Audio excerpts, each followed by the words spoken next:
오늘 우리에게 주신 하나님 말씀은 신약성경 마가복음 3장 말씀입니다. 마가복음 3장 20절에서 35절입니다. 신약성경 57면 마가복음 3장 20절부터 35절까지 하나님 말씀 한 절씩 교독합니다. 집에 들어가시니 무리가 다시 모임으로 식사할 겨를도 없는지라.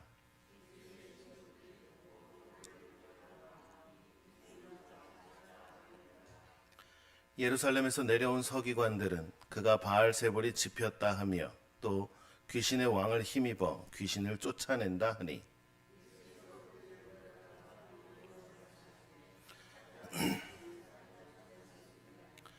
또 만일 나라가 스스로 분쟁하면 그 나라가 설 수 없고 만일 사탄이 자기를 거슬러 일어나 분쟁하면 설 수 없고 망하느니라.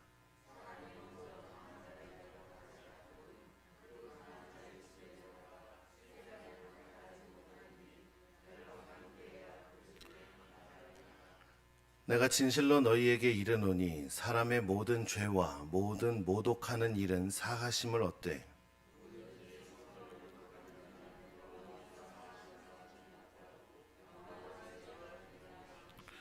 이는 그들이 말하기를 더러운 귀신이 들렸다 함이로라.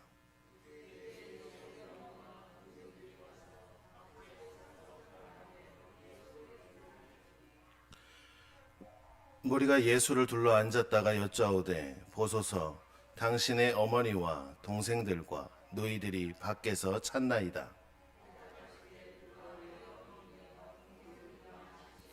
둘러앉은 자들을 보시며 이르시되 내 어머니와 내 동생들을 보라.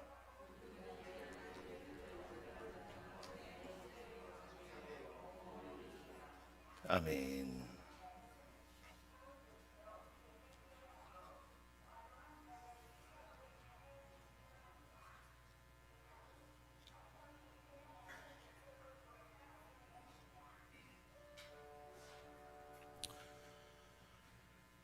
사람들은 가까운 사람이 더 잘 안다라는 이야기를 합니다. 나랑 같이 산 사람이 나를 잘 알고 내 이웃 중에서도 나랑 같이 가까운 사람이 나를 더 잘 안다라고 얘기하죠. 근데 우리는 살면서 오히려 가장 가까운 사람에게 가장 깊은 오해받는 순간을 경험합니다. 오랜 시간 알았던 나와 사귀었던 내 친구, 오랜 시간 알았던 나의 친척들, 때로 나와 함께 한 이불을 덮는 나의 식구들에게서 우리는 그런 상황들을 겪을 때가 있습니다. 가정이든 일터든 심지어 교회 안에서도 내 진심을 사람들이 제대로 봐주지 않을 때가 참 많음을 보게 됩니다. 실용주의 철학자인 윌리엄 제임스라는 사람이 그의 책에 이런 글을 씁니다. 어떤 생각이 진리인지 아닌지는 그 생각이 우리를 어디로 이끌어 가는가에 의해 결정된다라고 기록합니다. 그럼 그가 쓴 글에 비추어서 이렇게 생각을 해봅니다. 그럼 인생에서 가장 중요한 건 우리가 무엇이 되었는가가 아니라 우리가 무엇을 추구하며 살아가고 있는가라는 것이죠. 그러니까 내가 지금 어느 자리에 있고 내가 어떠한 삶을 살고 있는가가 내 삶에 중요한 게 아니라 우리는 지금 누구를 따라 살아가고 무엇을 추구하며 살아가는가라는 것이죠. 오늘 우리가 읽은 부분의 예수님도 이와 비슷한 경험을 하셨습니다. 그의 가족들은 예수님을 향해 미쳤다라고 합니다. 종교 지도자들은 예수님을 향해 귀신 들렸다라고 합니다. 예수님은 가장 가까운 이들에게도 가장 혹독한 오해를 받으신 분이죠. 그런데 예수님은 그 오해 속에서도 한 가지 중심을 흔들림 없이 말씀하시는데 그게 뭐냐면 하나님의 뜻대로 행하는 자가 내 형제요 자매요 어머니다. 아멘 라는 것입니다. 그리고 이 말씀을 가져와 보면 우리 교회 올해 비전인 하나님의 자녀로 살아내는 교회와도 같은 선상에 있음을 깨닫게 됩니다. 사랑하는 성도 여러분, 하나님의 자녀가 누구입니까? 하나님의 자녀는 누구입니까? 근데 그 답에 대해서 예수님이 분명하게 말씀하신다라는 거죠. 하나님의 뜻대로 행하는 자가 내 자녀다라는 것입니다. 오늘 우리에게 주신 말씀을 통해 우리가 정말 하나님의 자녀로 살아내는 교회가 되기 위한 믿음의 자리로 나아가기를 간절히 소망합니다. 자, 본문으로 좀 들어가 보겠습니다. 예수님께서 집에 들어가셨습니다. 하루 종일 그의 몸은 늘 고단했고 그의 몸은 지칠 대로 지쳐 있었습니다. 그래서 쉬기 위해서 집으로 들어가셨습니다. 그런데 집은 쉼의 공간이 되지 못합니다. 20절의 말씀이죠. 집에 들어가시니 무리가 다시 모임으로 식사할 겨를도 없는지라. 아멘. 예수님의 상황이 그랬습니다. 늘 누군가를 돌보시고 또 어떤 이의 아픔을 안아주시고 절박한 자들의 부르짖음을 들어주시는 주님이셨지만 정작 당신께서는 밥 한 끼 편히 드실 수도 없는 상황이었다라는 것입니다. 무리들은 그 집에까지 찾아와서 끊임없이 예수님께 자기의 아픔의 치유를 요구합니다. 나를 고쳐달라라고 요구하죠. 그런데 그렇게 쉴 틈도 없이 무리의 틈에 휩싸여서 밥조차도 드실 수 없는 그 상황에서 뜻밖의 이야기를 듣습니다. 그것도 가장 가까운 가족들이 예수님께 말합니다. 예수가 미쳤다라는 겁니다. 예수가 미쳤다라는 겁니다. 오늘을 살아가는 성도 우리들에게도 이러한 오해가 종종 있을 때가 있죠. 믿음 때문에 선택했는데 너무 과하다라고 말하는 사람들이 있습니다. 예배를 지키려고 하면 현실을 보라라고 이야기합니다. 네가 지금 이렇게 바쁜데, 네가 지금 이런데 너 상황도 모르고 그렇게 예배 드릴 거야? 라고 이야기하는 사람들도 있습니다. 하나님의 말씀대로 살려낼 결단을 유난 떨고 있다라고 이야기하는 사람들도 있습니다. 그러한 가족들도 있습니다. 설교 앞에서 말했던 가장 가까운 사람이 더 잘 안다라고 했을 때 그 어느 누구보다 가까웠던 예수님의 가족도 예수님의 깊은 의도를 이해하지 못했다라는 것입니다. 게다가 서기관들은 더 합니다. 그들은 예수님의 능력을 부정할 수는 없었습니다. 예수님께서 일으키신 기적들이나 여러 것들을 그들은 부정할 수는 없었습니다. 그러나 그들은 그것을 인정하지 않았습니다. 이게 문제라는 거죠. 부정할 수는 없어요. 예수님이 죽은 자를 살리시고 병자를 고치시고 수많은 천국의 복음을 선포하실 때에 수많은 무리들이 따라오는 걸 부정할 수는 없어요. 그런데 그걸 난 받아들이고 싶지가 않아요. 그래서 이렇게 결론 내리는 거예요. 귀신의 왕을 힘입어 귀신을 쫓아낸다라는 것이죠. 예수님이 하시는 저 모든 것들은 귀신의 힘을 힘입어서 귀신을 쫓아내는 거다라고 이야기합니다. 자, 보십시오. 가족들은 예수님한테 미쳤다라고 얘기하고 서기관들은 예수님한테 귀신 들렸다라고 이야기합니다. 가족의 오해와 서기관의 비방은 달라 보입니다. 그런데 본질은 같죠. 뭡니까? 예수님을 있는 그대로 보지 않으려는 마음이다라는 겁니다. 예수님을 예수님 그대로 보지 못했습니다. 그런 말을 가장 가까운 가족에게서 들었다면 누구라도 분노했을 것입니다. 어떻게 당신이 나에게 그럴 수 있어? 내가 당신에게 뭘 어떻게 했길래 나한테 이럴 수 있어? 라고 할 수 있죠. 어떻게 당신이 나에게, 우리 이렇게 하면서 막 화를 낼 수 있어요. 그런데 예수님은 분노하지 않으셨습니다. 그리고 24절에서 26절의 말씀을 그들에게 비유로 말씀하십니다. 또 만일 나라가 스스로 분쟁하면 그 나라가 설 수 없고 만일 집이 스스로 분쟁하면 그 집이 설 수 없고 만일 사탄이 자기를 거슬러 일어나 분쟁하면 설 수 없고 망하느니라. 아멘. 사탄이 사탄을 쫓아내면 그 나라가 설 수 없다라고 비유로 말씀하십니다. 자, 이 말씀은 사탄은 사탄끼리 분쟁하지 않고 하나님의 사람은 하나님의 사람끼리 분쟁하지 않는다라는 말씀이죠. 예수님의 사역은 서기관들이 이야기했던 귀신 들린 자와 협력해서 해내는 것이 아니라 오히려 예수님의 사역은 사단의 왕국을 무너뜨리는 성령의 역사라는 것입니다. 우리는 종종 하나님께서 맡기신 사역이 풍성해지고 확장되어 가고 때로 교회가 부흥하고 때로 나에게 맡은 일들이 잘 되어 갈 때 누군가는 그 나타난 열매를 부정하지는 않아요. 잘 됐네, 좋네 라고 하지만 그것이 하나님의 능력임을 인정하지 못하는 경우를 종종 봅니다. 그것이 성령의 능력임을 고백하지 못하고 사람의 능력이라고 이야기할 때가 있습니다. 이런 경우죠. 그거 누가 뛰어나서 그런 거야.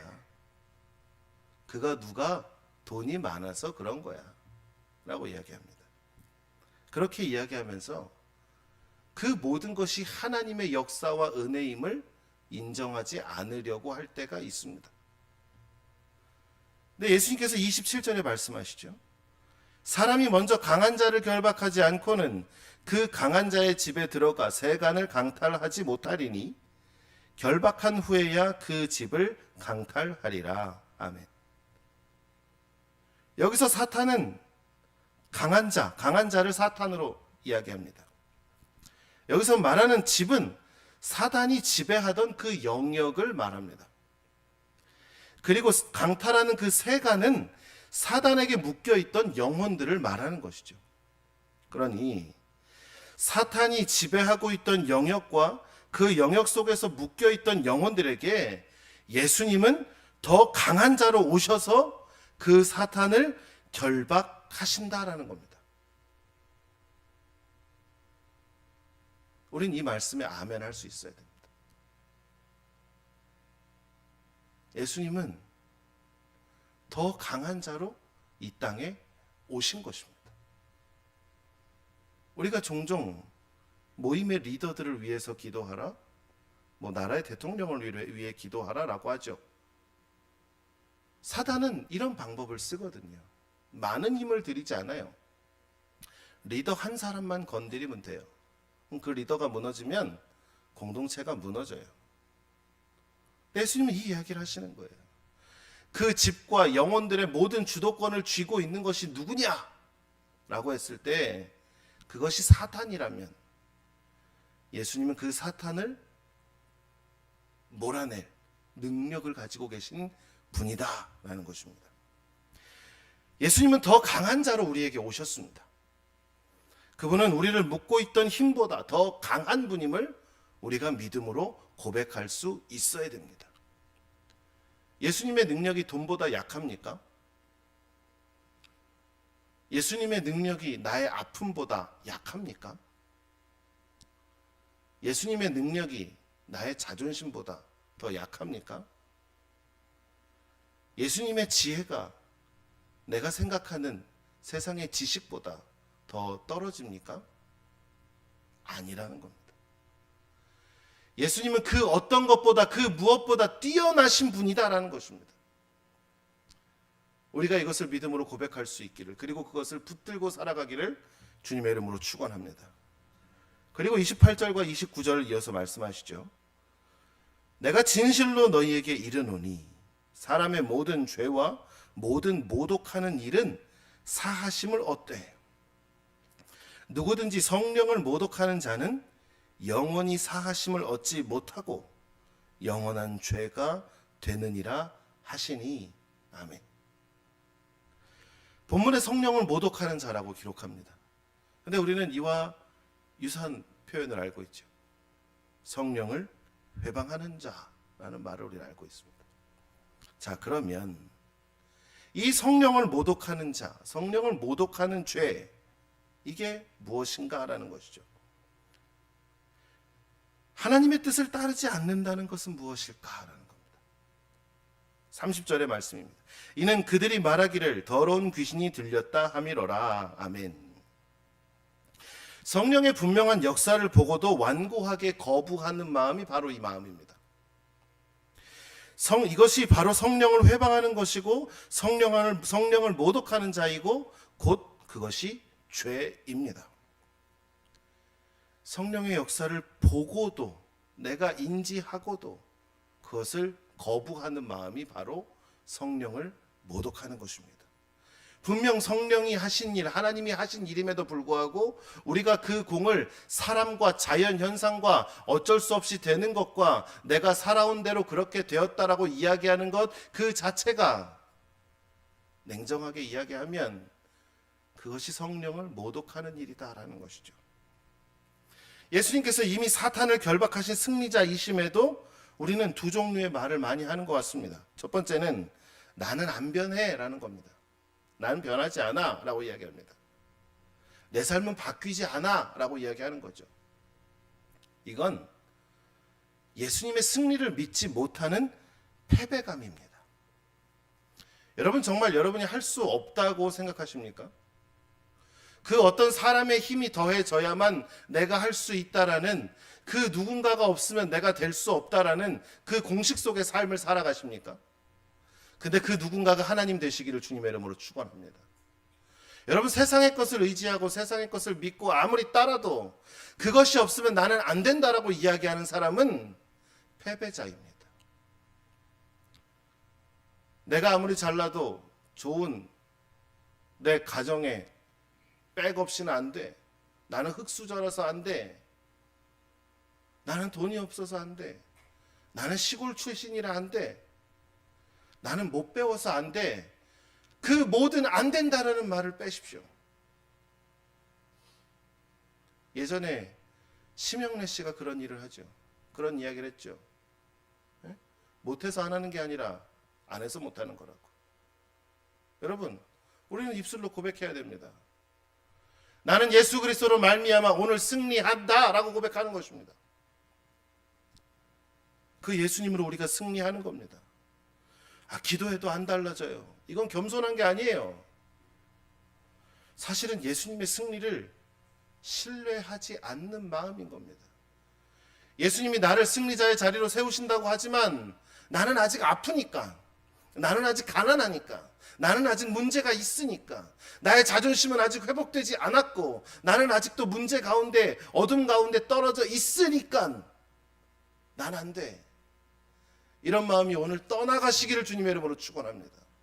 두 번째는 이 정도는 내가 할 수 있어 라는 마음입니다. 이건 내가 더 강한 줄 아는 마음의 교만입니다.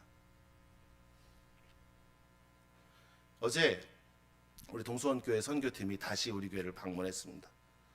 지난 가을에 했던 선교 사역들 중에서 몇 가지 미진한 부분들이 있어서 다시 찾아오셔서 그 모든 것들을 또 다시 수리하셨고 또 한 번 더 교회를 둘러보고 앞으로는 어떠한 것들을 이렇게 좀 손봐야겠네요 라고 하고 가셨습니다.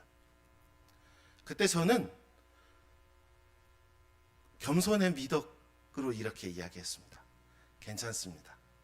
제가 해보겠습니다.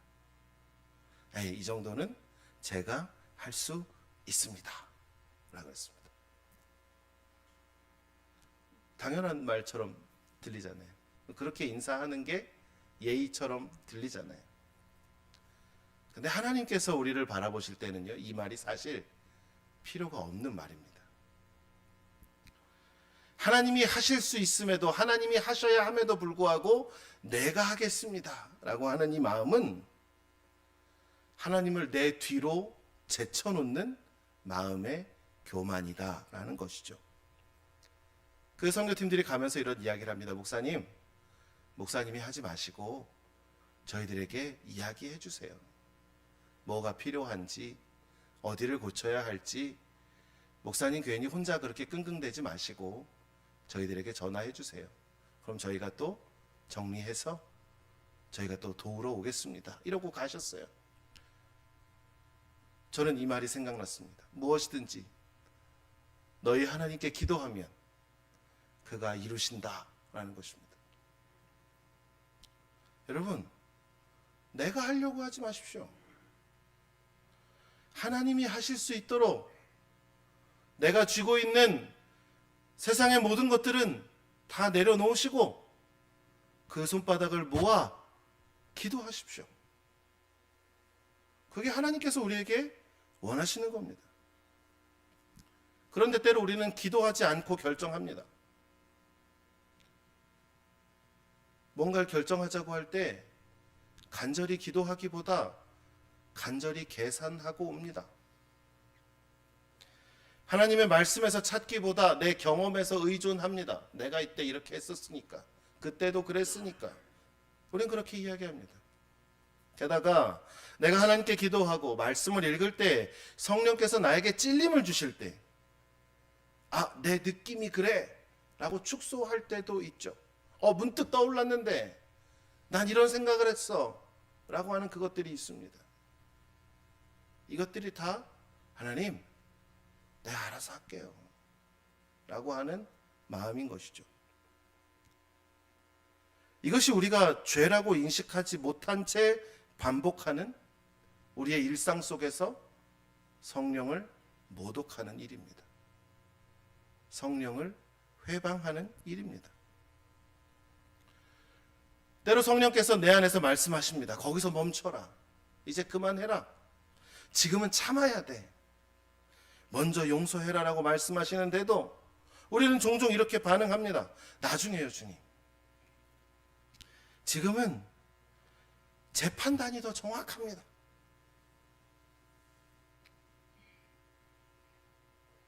혹시 우리는 작게, 때로 조용하게,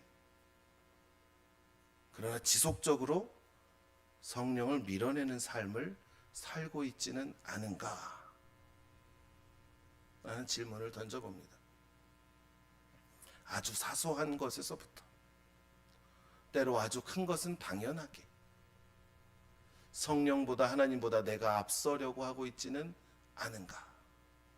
그 자리에 계신 성령을 밀어내고 그 자리에 내가 앉고 내가 영광 받으려고 하고 있지는 않은가? 라는 생각을 우리는 해봐야겠습니다. 어떤 사람이 우울증에 걸려서 방 안에 커튼을 항상 닫고 살았습니다. 근데 그 우울증을 상담하는 상담 치료사가 이렇게 이야기합니다. 환자분, 해를 보지 않으면 마음이 더 어두워져요. 커튼을 열고 햇빛을 좀 쬐세요 라고 이야기합니다. 그런데 그 우울증에 걸린 이는 이렇게 이야기합니다.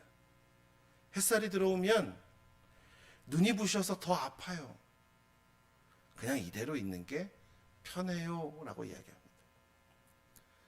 빛을 쬐야만 함에도 불구하고 빛이 들어온다는 그 상황 속에서도 눈이 부셔서 싫다라고 이야기하고 오히려 더 진한 암막 커튼을 치고 사는 것입니다.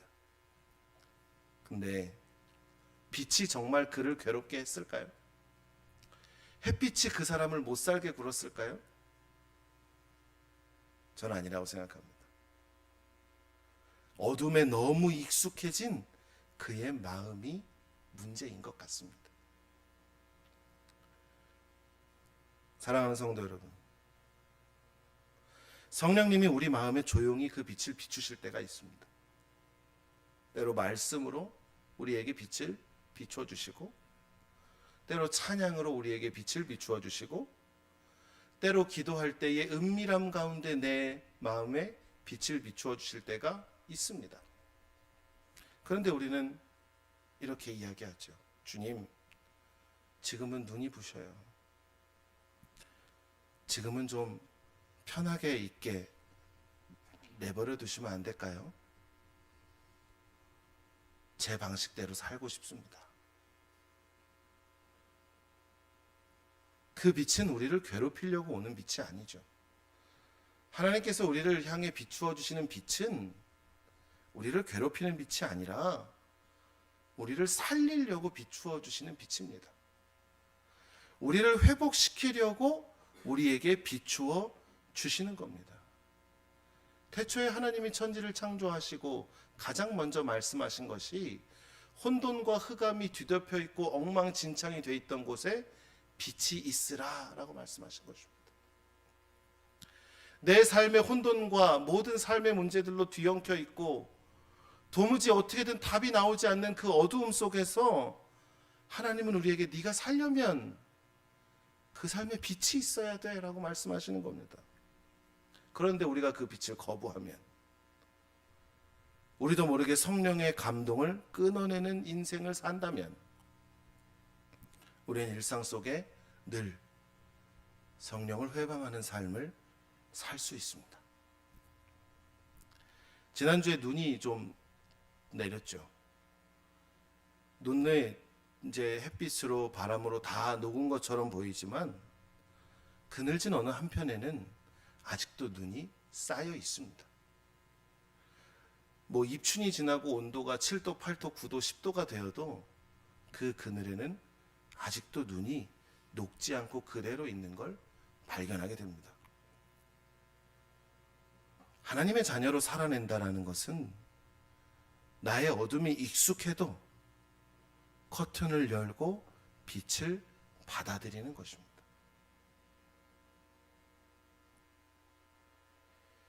지난 주간 한 전시회를 다녀왔습니다.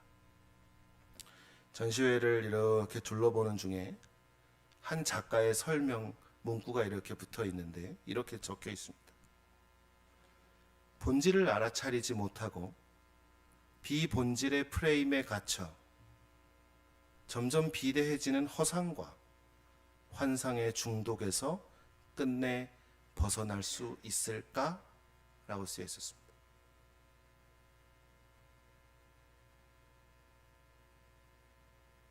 그리고 그 질문을 스스로에게 던져보았습니다. 작품을 보면서.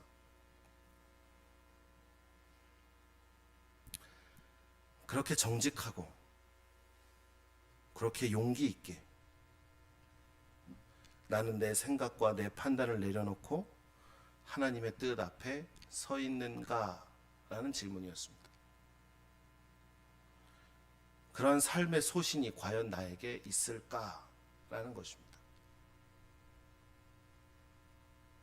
여러분은 어떻습니까?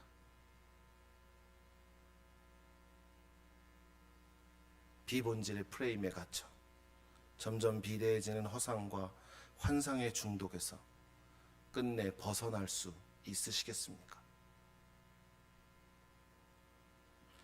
이 질문은 믿음 없는 사람에게 그를 공격하는 질문이 아닙니다. 서기관들만을 향한 질문도 아닙니다. 미쳤다고 말했던 예수님의 가족을 향한 질문도 아닙니다. 이 질문은 하나님의 자녀로 살아내기를 원하는 바로 우리에게 던지는 질문입니다. 신앙생활이 길어질수록 성령의 음성에 둔감해질 위험도 커집니다.